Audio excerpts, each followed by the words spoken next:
또한 제자들에게 이르시되 어떤 부자에게 청지기가 있는데 그가 주인의 소유를 낭비한다는 말이 그 주인에게 들린지라. 주인이 그를 불러 이르되 내가 내게 대하여 들은 이 말이 어찌 됨이냐. 내가 보던 일을 세마라. 청지기 직무를 계속하지 못하리라 하니. 청지기가 속으로 이르되 주인이 내 직분을 빼앗으니 내가 무엇을 할까. 땅을 파자니 힘이 없고 빌어먹자니 부끄럽구나. 내가 할 일을 알았도다. 이렇게 하면 직분을 빼앗긴 후에 사람들이 나를 자기 집으로 영접하리라 하고.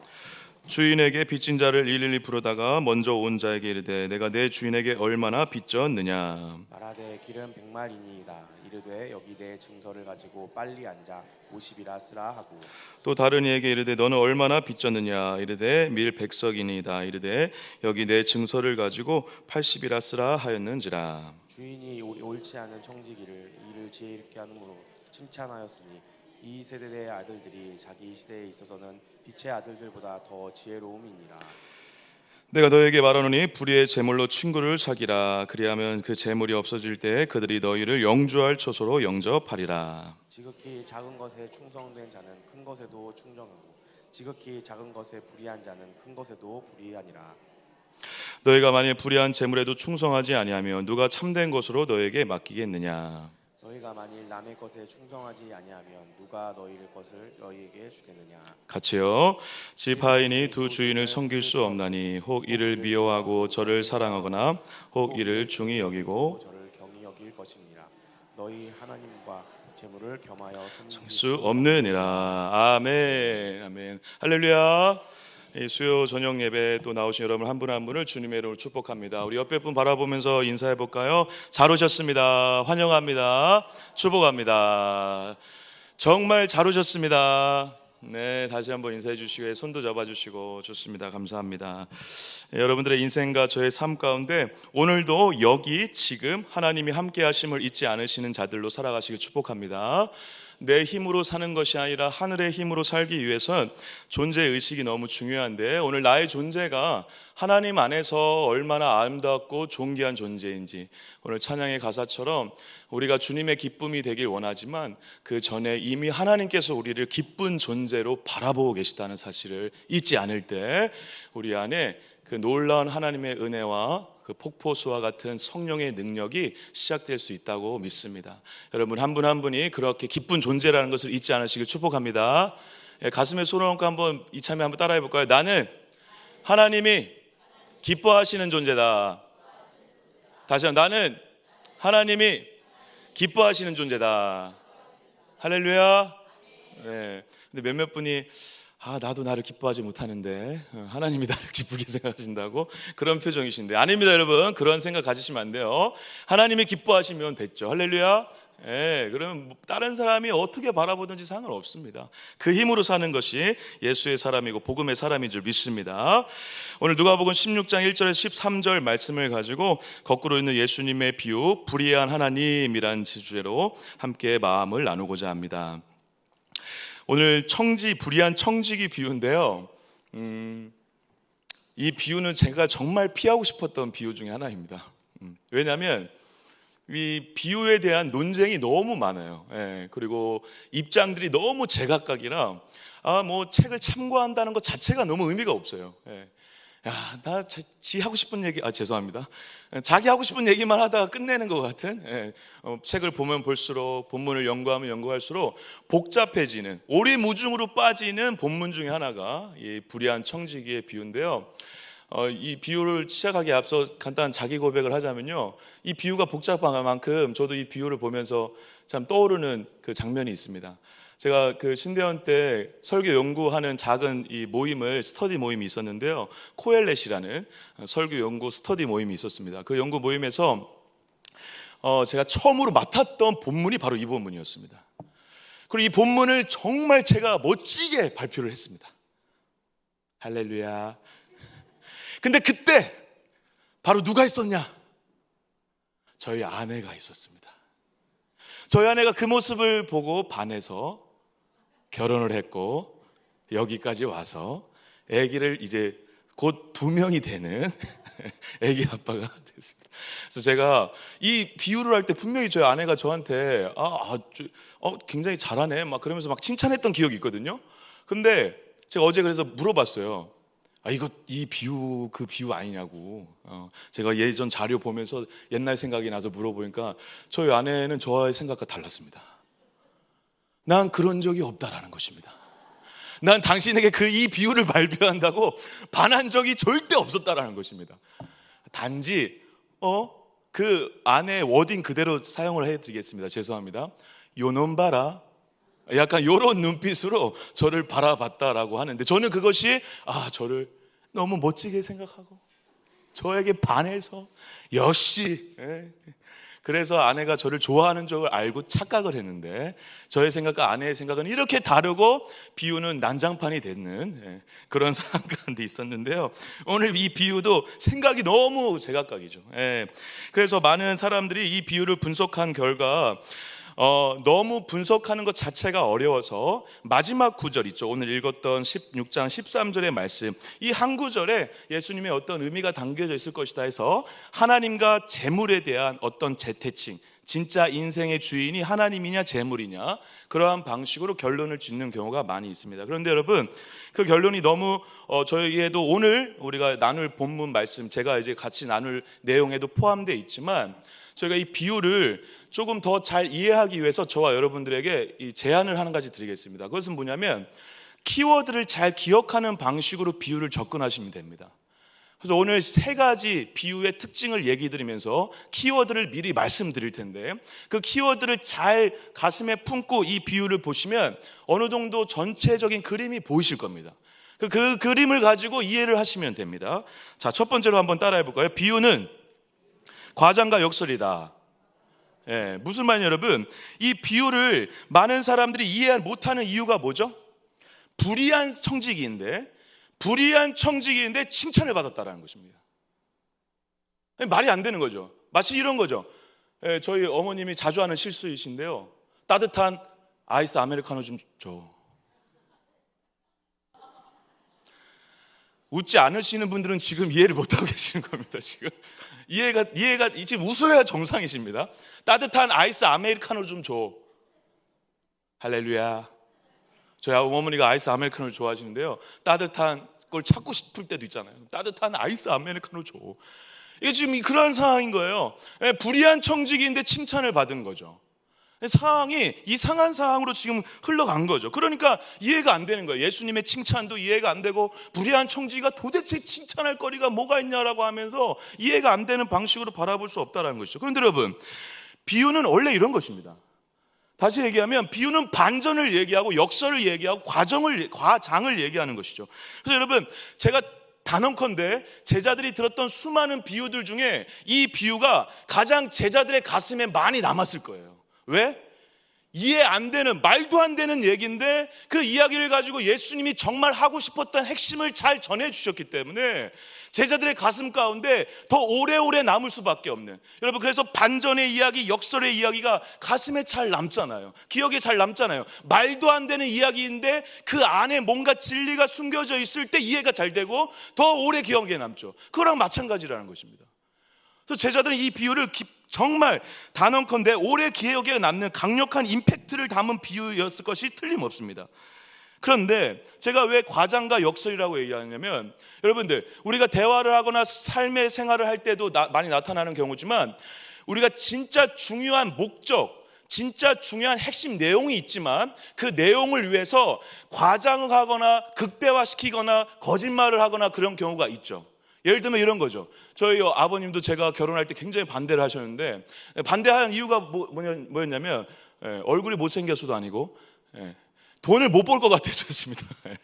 왜냐하면 목회자이기 때문에 처자식을 먹여 살릴 수 있을 것이냐, 그리고 저희 아내도 이제 사역을 하는 자였기 때문에, 야, 니네들이 결혼해가지고 이거 어떻게 되겠냐, 자기 따님을 귀하게 키운 딸이 사역을 열심히 하면서 사역을 뒷바라지 해줄 수 있는 그런 번듯한 직장 다니는 사람 만나면 얼마나 좋겠습니까? 제가 아버지라도 제가 지우가 결혼한다고 할 때 저는 그런 놈은 반대할 거예요, 저도. 그런데 좀 찬성해야 되겠죠, 아이가 좋다면. 근데 그 장인어른께서 저에게 직접적으로 그렇게 얘기하지 않으시지만 그런 걱정을 하셨거든요. 근데 만약에 장인어른께서 저에게 이렇게 얘기하신다고 들어보세요.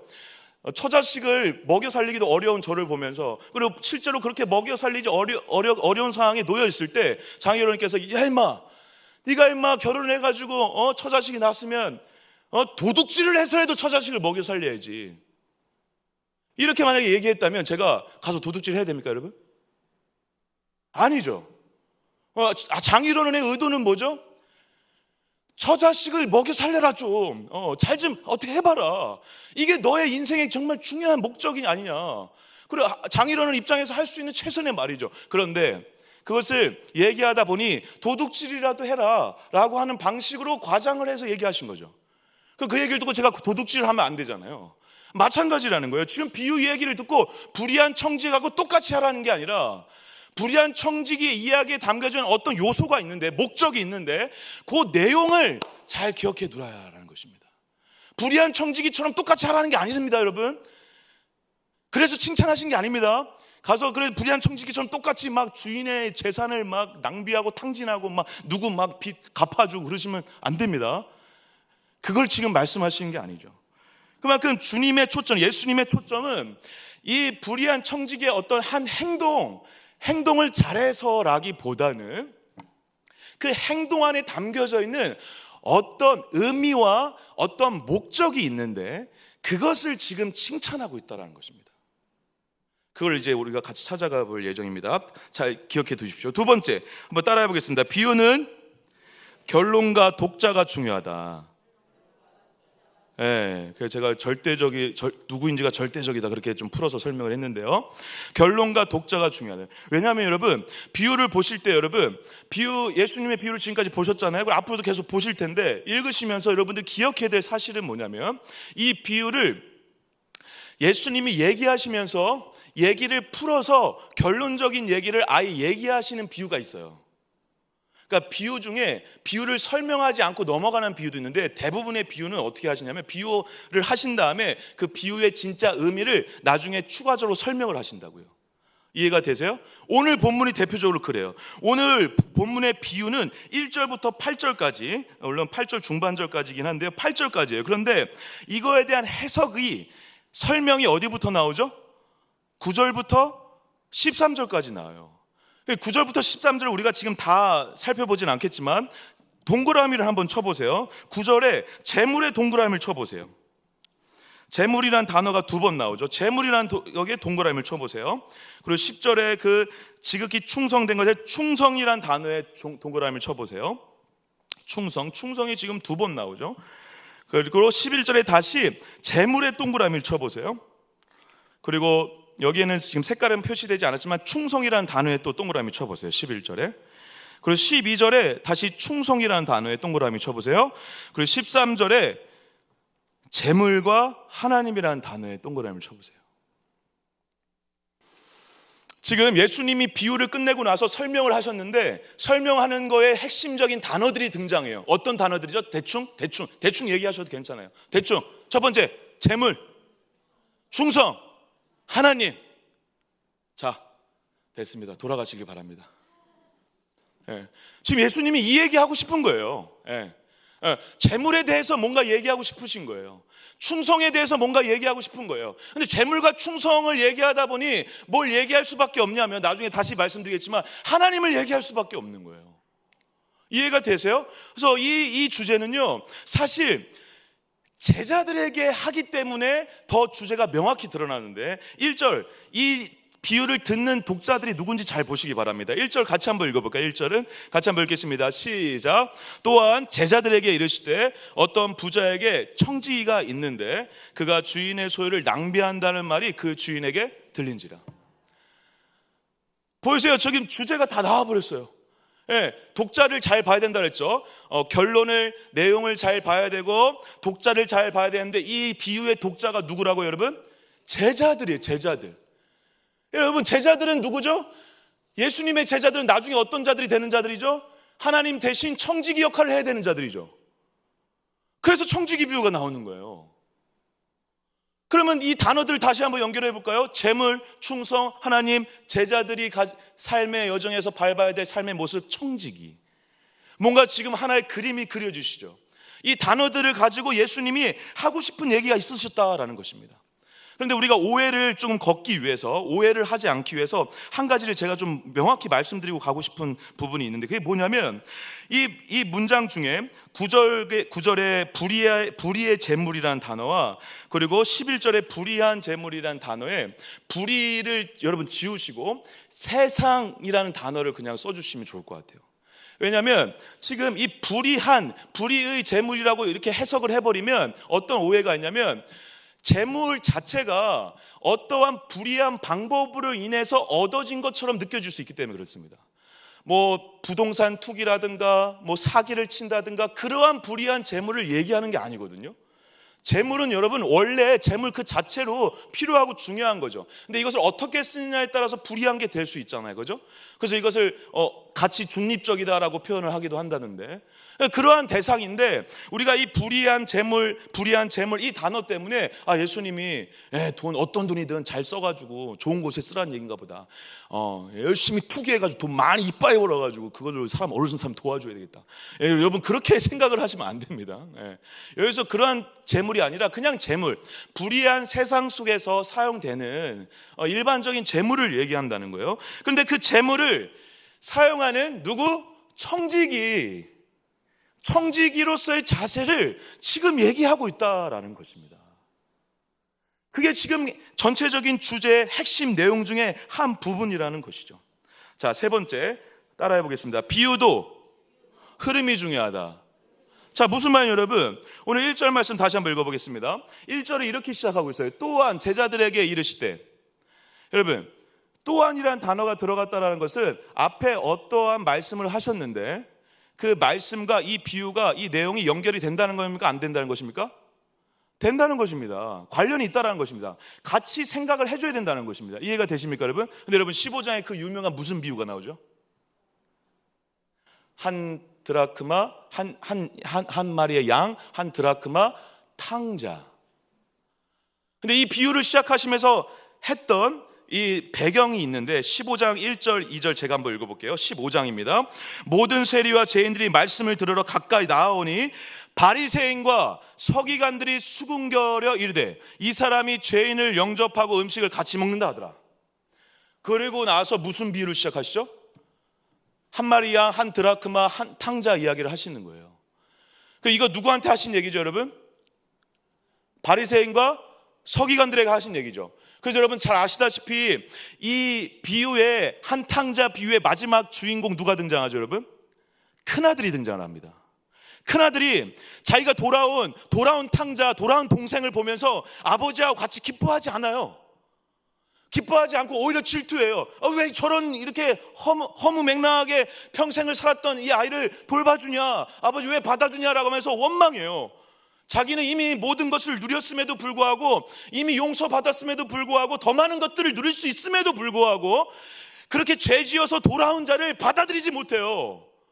마치 세리와 그 죄인들이 예수님께 다가와서 같이 말씀을 나누고 천국을 경험하고 있는데 그 옆에서 바라보면서 어떻게 저런 사람들과 같이 말씀을 나누고 있느냐라고 수군거리고 있는 바리새인과 똑같죠.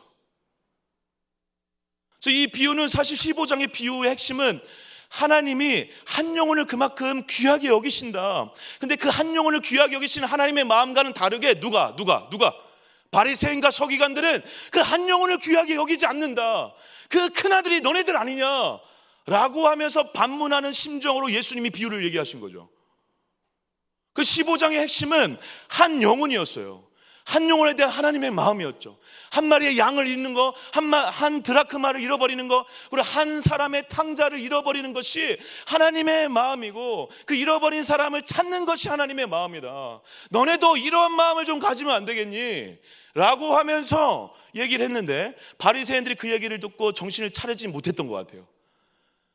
니네들이 큰아들이냐? 라고 반문하고 계시는데도 그 얘기를 온전히 받아들이지 못한 것 같아요. 그래서 예수님이 이어서 이제는 바리새인들한테 얘기 안 하시고 누구한테 얘기하신다고요? 제자들에게 얘기하신다고요. 15장의 주제가 뭐라고요? 한 영혼을 향한 하나님의 마음이라고요.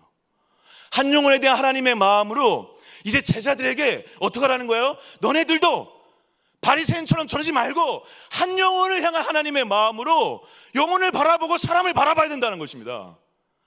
그래서 이 비유가 연결되어 있는 거예요. 딱 붙어 있는 거예요. 그러면 지금 그림이 그려지세요? 할렐루야. 열을 올리고 있는 저만 보이는 거죠. 그림이 보여지세요? 이제 제자들에게 이제 예수님이 승천하셔서 이 땅에 하나님의 청지기로 살아야 돼요.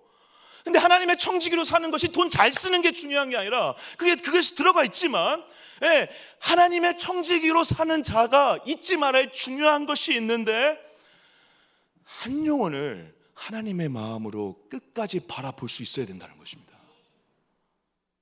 그게 왜 그런 주제가 나오는지 같이 한번 살펴보도록 하겠습니다. 아까 말씀드린 대로 이 중요한 핵심 이 청지기들인 제자들에게 하시고 싶은 얘기들을 극대화시키기 위해서 불의한 청지기 비유를 시작하셨는데, 불의한 청지기의 비유 첫 번째 이렇게 시작해요. 제가 한번 읽어볼게요. 어떤 부자에게 청지기가 있는데 그 주인의 소유를 낭비한다라는 것입니다. 청지기는 주인의 소유를 낭비하면 돼요, 안 돼요? 주인은 누구예요? 이 재물의 주인은 누구예요? 주인 거죠. 근데 그 주인이 청지기한테 맡겼는데 청지기가 마치 자기가 주인인 양 낭비했다라는 것입니다. 누구 걸? 주인 걸. 근데 그게 어떻게 돼요? 지금 소문에 들려버려요. 들리자 주인이 불러요. 청지기를 불러서, 야, 너 지금 소문을 듣자니 너 심상치가 않다. 너 내가 다 보고 있었어. 나 다 듣고 있었어. 너 이렇게 해서는 내 재물을 지금 우리 소유를 감당할 수가 없을 것 같아 라고 하면서 You are fire, 너 끝이야, 해고야 라고 하면서 세물하라라고 이렇게 얘기를 해요. 그 얘기를 듣고 청지기가, 자, 낭비했을 때 주인이 해고 명령을 내려요. 잘 기억해 주세요. 낭비했을 때 주인이 해고 명령을 내려요. 그런데 청지기가 이렇게 생각을 한다는 것입니다. 3, 4절 한번 잘 읽어볼까요? 3, 4절 같이 한번 읽어주시죠. 시작. 청지기가 속으로 이르되 주인이 내 직분을 빼앗으니 내가 무엇을 할까? 땅을 파자니 힘이 없고 빌어 먹자니 부끄럽구나. 내가 할 일을 알았도다. 이렇게 하면 직분을 빼앗긴 후에 사람들이 나를 자기 집으로 영접하리라 하고.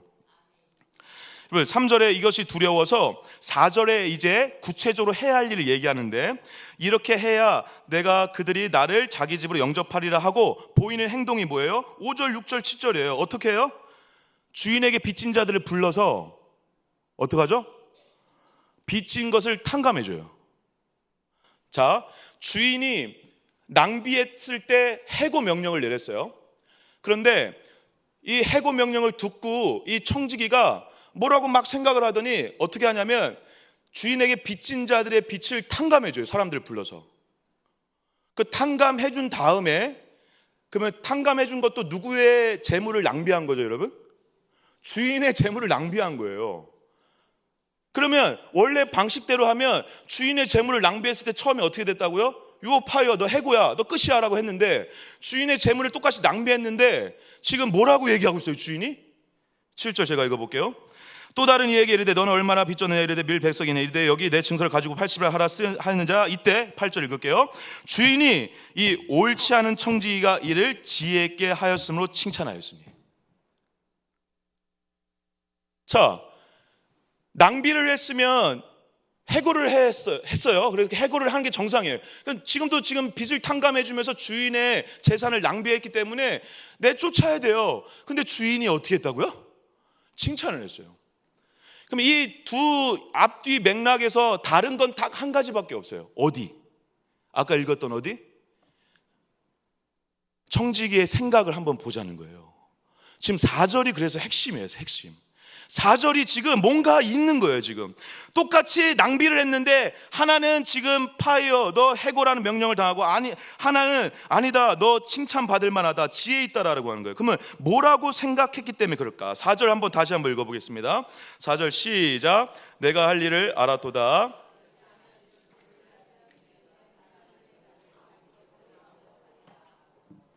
아멘. 지금 이 청지기의 생각 가운데 행동은 똑같이 주인의 재산을 낭비하는 방식으로 잘못을 했는데, 생각 가운데 뭐가 있었냐면 이 직분을 내가 잃어버린 후회를 생각했어요. 이해가 되세요? 내가 이 직분을 잃어버린 후에 노숙자가 될 수도 있고, 길거리에 다 앉을 수도 있고, 여러분 지금으로 말하면 굉장한 큰 경영자예요. 큰 부자의 경영자라고요. 여러분 지금 여러분 감이 안 와서 지금 감동이 없으신데요. 자, 여러분 기름 100마리라고 알고 있죠. 기름 100말. 기름 100마리 거의 감량유 3,000리터라고 합니다. 3,000리터. 3,000리터면 일반 품삯을 받는 일꾼의 3, 4년에 해당하는 양이에요. 돈으로 환산하면. 그리고 여러분 더 심한 거는요, 밀백석이에요. 밀백석은요 무려 39,000리터래요.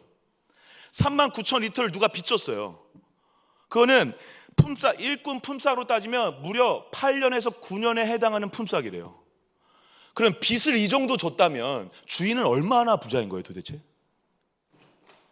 이거 놀라시잖아요. 감이 오세요? 이걸 빚진 자들이 여러 명이라니까요. 이 정도 가지고 있는 재산을 가지고 있는 주인 밑에서 경영을 했어요. 청직이라고요.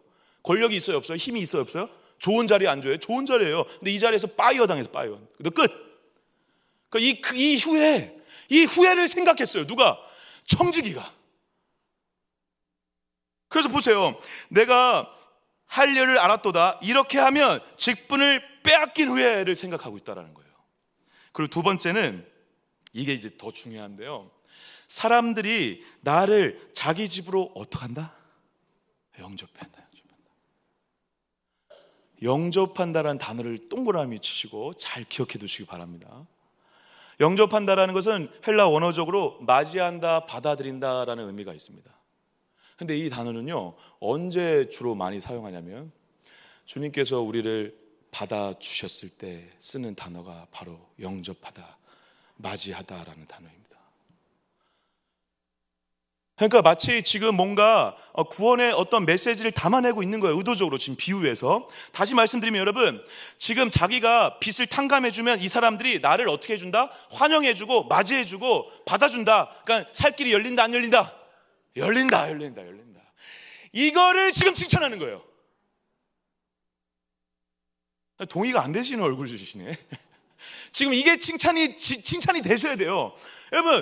여러분이라면 어떻게 하실 거예요? 빠이요 하니까 나 빠이요. 그래 나 죽었다. 주여. 이렇게 하실 거예요? 살 길을 생각해야죠. 그런데 어떻게 했다고요? 미래를, 앞날을 걱정하고 앞날을 대비하는 마음으로 그들이 나를 영접할 수 있도록 어떻게 한다고? 맞아들일 수 있도록 대비책을 세웠다는 거예요.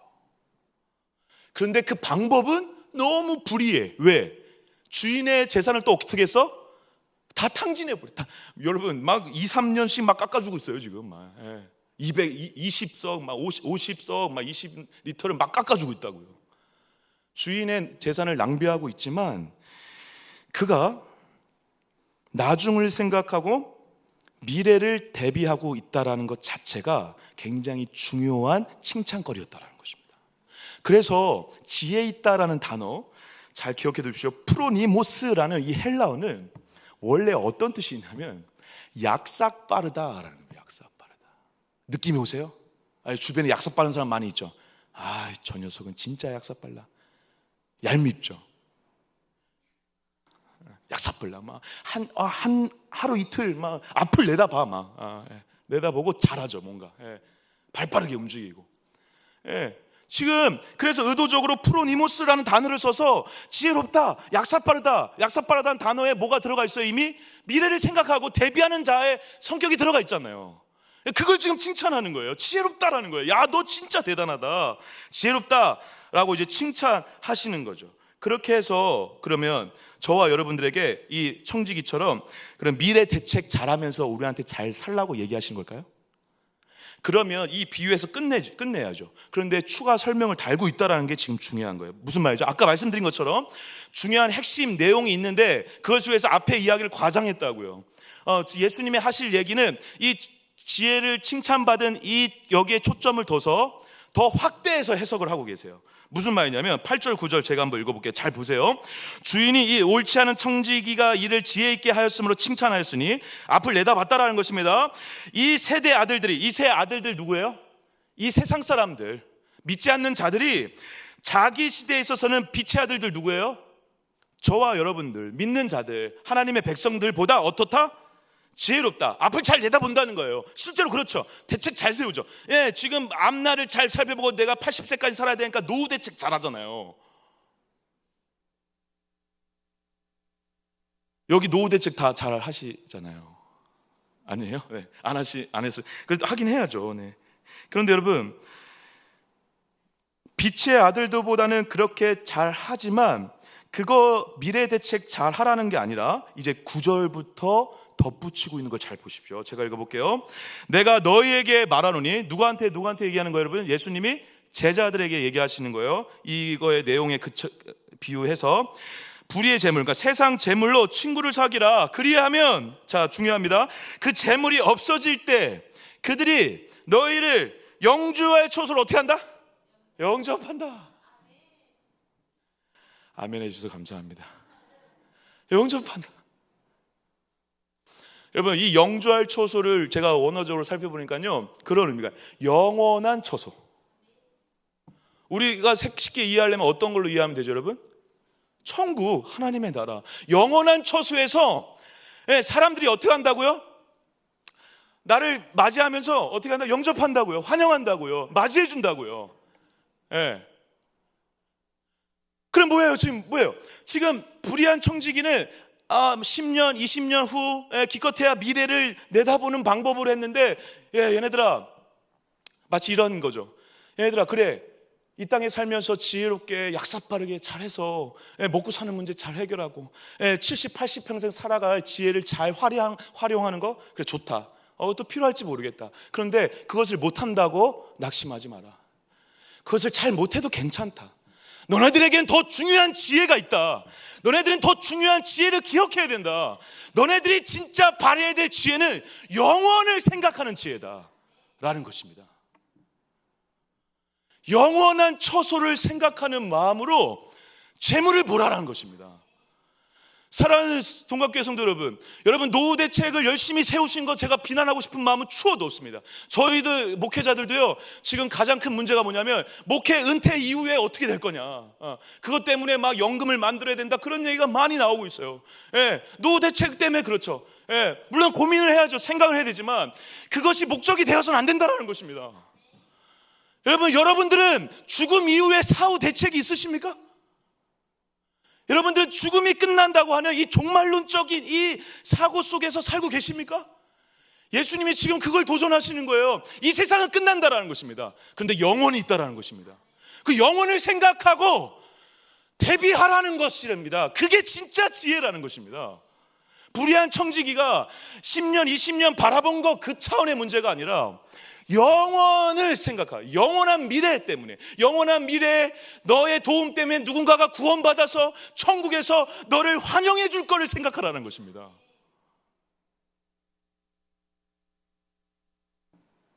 그래서 재물로 친구를 사귀라는 것은 재물로 친구들과 친하게 지내는 것이 아니라, 다르게 얘기하면 어떤 거죠? 사람들을 섬기라라는 것입니다.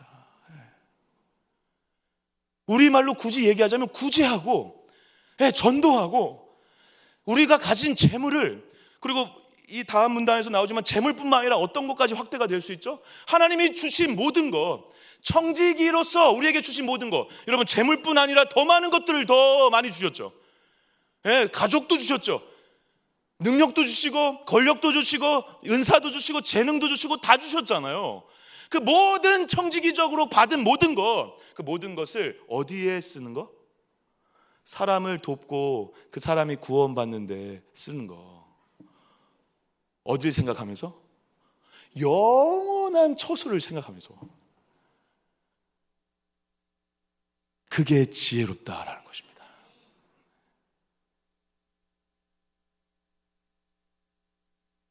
영주할 초소에서 여러분들의 어떤 도움 때문에 누군가 여러분들이 천국에 딱 갔는데 여러분들의 도움 때문에 예수를 만나고 예수님을 만나 구원받은 자들이 여러분들이 죽음 이후에 그곳에서 환영한다고 생각해 보세요. 얼마나 영광스럽고 감사한 일입니까? 그것을 생각하면서 오늘 재물을 쓰라는 것입니다. 그것을 생각하면서 오늘을 살라는 것입니다. 그게 청지기로서 부름받은 제자들에게 예수님이 오늘 강조하는 말씀입니다. 돈을 잘 쓰라라는 차원의 문제를 넘어 영원한 처소, 영원한 하나님의 나라, 영원한 미래를 대비하는 심정으로 오늘을 잘 살라라는 것입니다.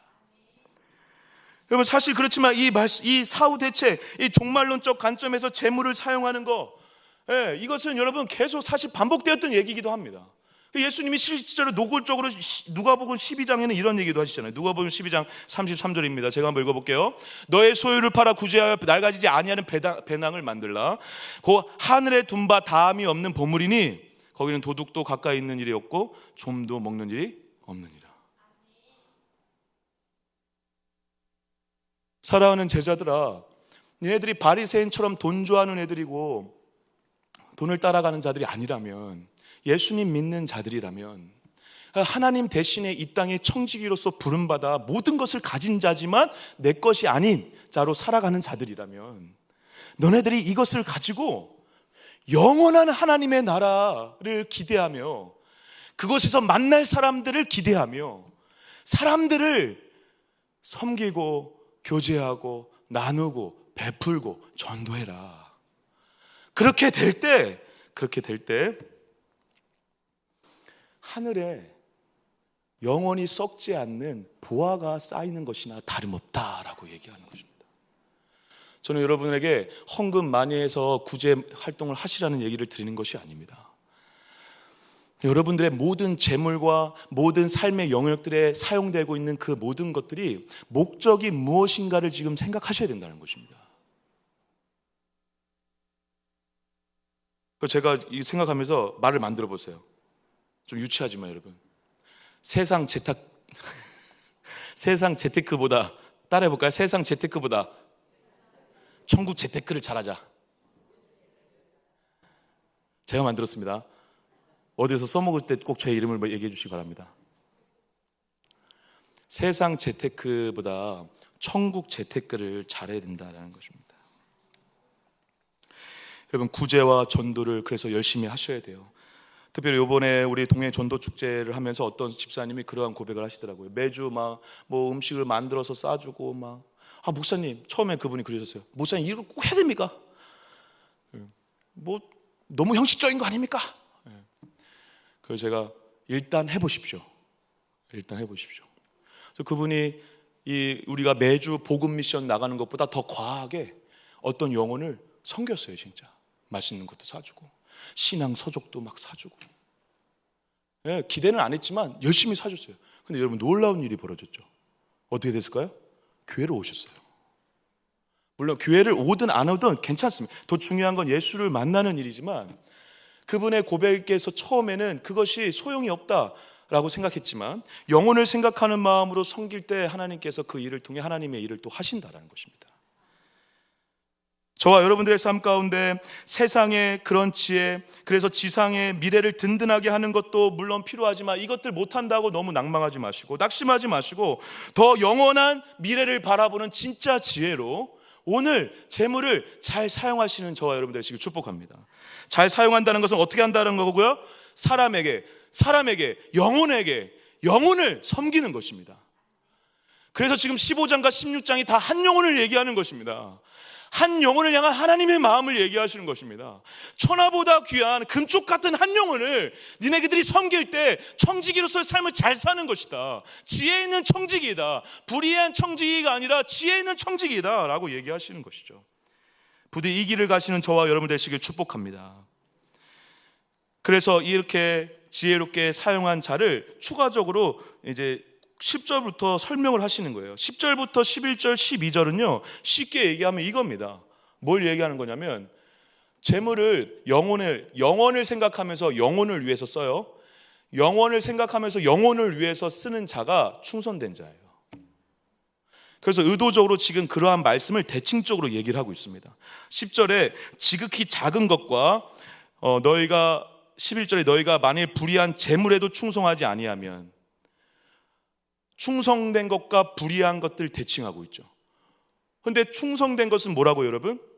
영혼과 영혼을 위해 영혼을 생각하면서 쓰는 걸 얘기하죠. 그럼 반대는 뭘까요? 영혼을 생각하지 않고 영혼을 위해서 쓰지 않고 누굴 위해 쓰는 거? 나를 위해 쓰는 거. 나를 위해 쓰는 것은 결국 불의한 재물이 될 수밖에 없습니다. 물론 나를 위해서 아무것도 하지 말아라 그 얘기를 드리는 게 아닙니다. 왜냐하면요, 지금 이 불이라는 단어는 원어적으로 뭐하고 연결되어 있냐면 낭비와 연결되어 있습니다. 낭비. 그러니까 지금 불의한 청지기가 아까 뭐라고 했죠? 주인의 재산을 어떻게 했다? 낭비했다 그러잖아요. 그래서 불의한 자라고 부르는 거예요. 그럼 반대는 뭐예요? 낭비하지 않는 거죠. 충분하게 충만하게 쓰는 거죠. 그게 뭐예요? 충성되게 쓰는 거죠. 근데 그게 바로 뭐라고요? 영혼을 위해 쓰는 거죠. 불의한 청지기가 완전히는 아니지만 조금 닮게 그걸 했잖아요. 아주 1% 닮게 그걸 했잖아요. 누구를 위해 썼어요? 그 빚진 자들을 위해 썼잖아요. 자기를 위해 좀 썼지만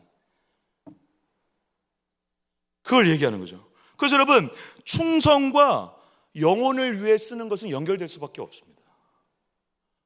그러면 이렇게도 얘기할 수 있죠. 어떻게 얘기할 수 있죠? 나를 위해서 쓰는 것은 낭비지만, 재물을 위해서 쓰는 건 낭비지만, 쉽게 얘기하면 내가 주인이고 재물이 주인인 것은 낭비가 되지만, 불의한 거지만, 하나님이 주인이 되는 낭비는 선한 낭비가 될 수 있겠죠.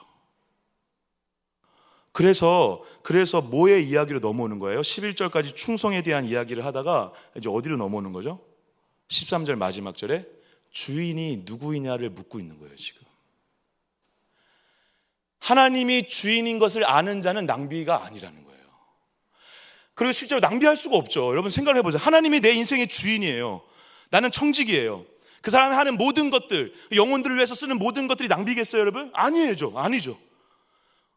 반대로 내가 인생의 주인이에요. 내가 청직인데 주인처럼 살아요. 내가 재물의 주인처럼 살아요. 그러면 여러분, 그 모든 인생의 여정에서 겪게 되는 이 사용들은 다 낭비가 일어날 수밖에 없는 방향으로 흘러가게 된다는 것입니다. 그래서 충성과 불의가 대비되듯 충분과 낭비가 대비되고, 낭비와 불의가 결국 있는 자는 영혼을 생각하지 않는 자라는 것입니다. 진짜 영혼을 생각하는 자는 끝내 하나님이 주인인 것을 아는 자라는 것입니다. 이게 지금 연결이 되세요? 근데 제가 사역을 하고 목사로 살아보니까 이게 사실 실제가 되고 있다는 걸 느껴요. 부끄럽지만 저희 목회자들이, 사역자들이 뭐 얼굴 생긴 것도 반반치 않고 부족한 게 많지만 나름 사명이 있어서 부름받아 왔거든요. 저희도 부족한 게 많지만 조금씩 다듬어지고 있는데, 근데 뭘 하나님께서 저희들에게 다듬어 가시면, 저 개인적으로는 이 사역의 주인이 누구냐, 그리고 너가 생명처럼 아껴야 될 대상이 누구냐, 이걸 자꾸 물으세요. 그 두 개는 긴밀하게 밀접하게 관련이 있더라고요. 하나님이 내 인생의 주인인 것이 계속 인정이 되면요, 내가 아니라 영혼을 생각할 수밖에 없어요.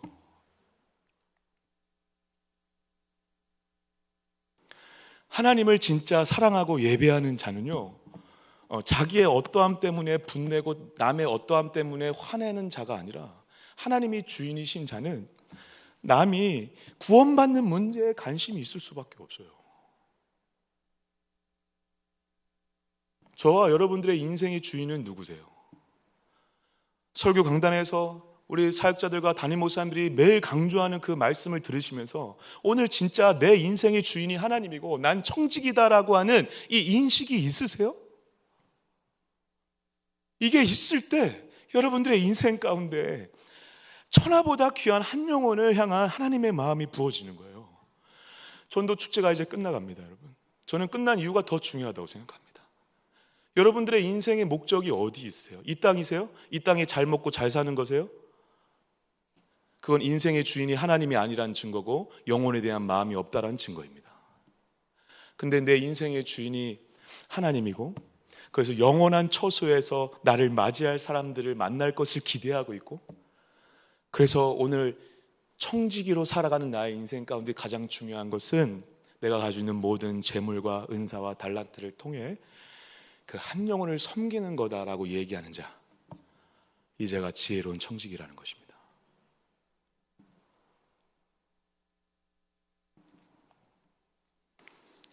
그래서 13절에 하나님과 재물을 겸하여 섬길 수 없다라고 얘기하는 것입니다. 저와 여러분들에게 진짜 하나님이 주인이 되어주시는 은혜와 축복이 있으시길 간절히 소망합니다. 그리고 이게 실제가 되도록 매일 다시 묵상하셔야 합니다. 모든 결정의 순간 하나님이 주인인 것처럼 결정을 하셔야 됩니다. 다르게 얘기하면 모든 결정의 순간 나는 청직이다라는 인식으로 결정을 하셔야 합니다.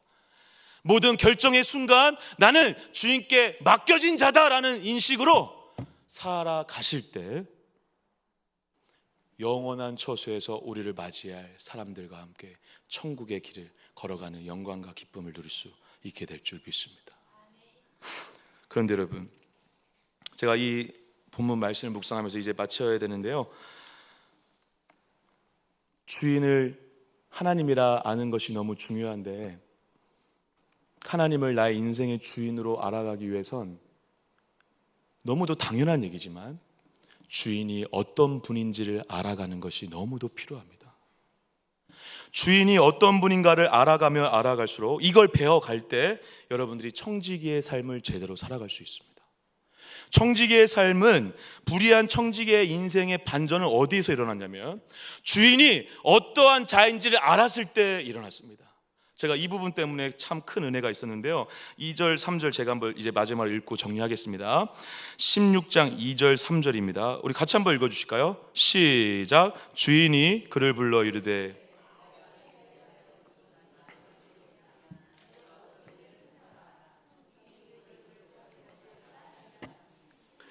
속으로 이르되 주인이 내 직분을 빼앗으니 내가 무엇을 할까? 땅을 파자니 힘이 없고 빌어먹자니 부끄럽구나. 사랑하는 여러분, 청지기가 속으로 내 직분을 빼앗는다고 얘기했지만 여전히 뭐라고 부르고 있어요, 여러분? 주인이라고 부르고 있습니다. 그럼 주인이 어떤 분인가를 지금 알고 있다는 것입니다. 근데 어떤 분인 게 왜 드러나냐면 2절에 어찌 됨이냐 하고 나서 내가 보던 일을 세마라라고 하고 있습니다. 사랑하는 여러분, 이런 주인은 없습니다. 이해가 되십니까, 여러분? 이런 목사님 이게 뭐 당연한 일 아니에요, 여러분. 그때 당시에 만약에 청지기가 자기 주인의 재산을 탕진하거나 낭비했다, 그럼 어떻게 했을까요? 원래 주인들은 어떻게 했을까요? 바로 감옥에 보내버립니다. 그런데 이 청지기 비유에 나오는 주인이 바로 감옥에 안 보내요. 그래서 이 감옥에 보내지 않는 이 주인의 뭔가가 느껴진 거죠. 그리고 여러분, 이전부터 원래 이 주인에 대해서 이 청지기는, 불의한 청지기는 뭐라고 생각했을까요? 주인을 너무 얕게 봤죠. 그런데 주인은 너무 너그러운 사람이었죠. 저는 이 전에 이미 수많은 소문들이 이미 들렸을 것이라 생각되어집니다. 하루 이틀이 아니었겠죠, 여러분. 근데 이 청지기를 주인이 계속 용서하고 계속 용서해 왔다라는 거예요. 계속 은혜를 베풀고 은혜를 베풀어 왔다라는 거예요. 계속 너그럽게 해왔다라는 거예요. 그리고 이 해고하는 이 순간에도 바로 해고하지 않고 또 기다려준 거예요, 여러분. 또 기다려줬어요. 이런 주인은 없어요. 이런 주인의 은혜 때문에 불의한 청지기가 이러한 결정을 할 수 있었다는 것입니다. 근데 저와 여러분들의 주인이신 하나님도 마찬가지죠. 저와 여러분들의 주인이신 하나님이 오늘 잘못했다고 다 쓸어버리십니까? 그러면 살아남을 사람 하나도 없습니다, 여러분. 근데 우리 하나님은 또 오늘 기다려주시는 거죠. 또 오늘 용서해 주시는 거죠. 또 오늘 은혜를 베풀어 주시는 거예요. 또 오늘 그렇게 새말 기회를 주시는 거예요.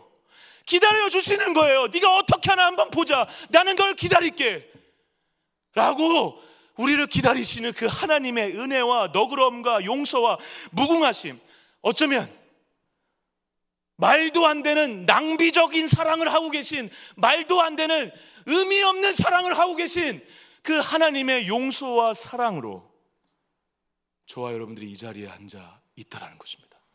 앞으로도 앉아 있을 거예요. 우리의 어떠함이 아니라 하나님의 그 영원한 용서와 사랑으로 저와 여러분들이 용서함 받았다라는 것을 안다면 오늘 이렇게 살 수는 없습니다. 나를 위해서 이렇게 살 수는 없습니다.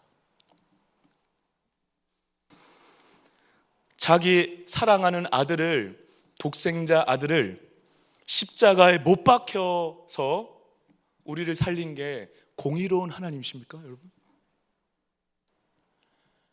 어떻게 저와 여러분들에 대한 사랑과 은혜 때문에 자기 아들을 죽일 수 있냐고요. 저와 여러분들이 자식이 다 있으시잖아요. 자기 아들을 죽이는 게 공의로운 거고 좋은 거라고 얘기할 수 있냐고요, 여러분. 근데 하나님이 오히려 그 말도 안 되는 불의한 일을 하셨죠, 자기 아들에게. 왜? 저와 여러분들을 위해서. 이게 복음입니다. 가장 불의한 일을 해서라도 가장 죄인된 우리를 살리시고 싶으셨던 하나님의 사랑, 용서, 은혜가 있으신 좋은 하나님이 우리 하나님 아버지인 줄 믿습니다. 그분이 우리의 주인인 줄 믿습니다. 그분에게 그걸 배워가는 거예요. 그 사랑을 배워가는 거예요. 그 용서를 배워가는 거예요. 그 은혜를 배워가는 거예요. 그럴 때 우리가 좋은 청지기가 되는 거죠. 그래서 영혼을 사랑할 수밖에 없는 거죠. 영원한 처소에 거해 그들이 나를 맞이할 것을 기대하며 사는 거예요. 이 땅의 모든 문제와 상황을 보면서 이것 때문에 미치겠어, 안 되겠어, 힘들어, 이렇게 낙심할 때라도 다시 힘을 낼 수 있는 거예요. 왜? 영원한 용서와 사랑으로 오늘도 우리를 기다려주시는 불의한 하나님이 저와 여러분들의 주인이기 때문인 줄 믿습니다. 이 하나님을 믿으시길 바랍니다. 이 하나님을 오늘 주인으로 인정하고 청지기로 살기로 결단하시길 축복합니다. 천국에서 보길 축복합니다. 기도하겠습니다.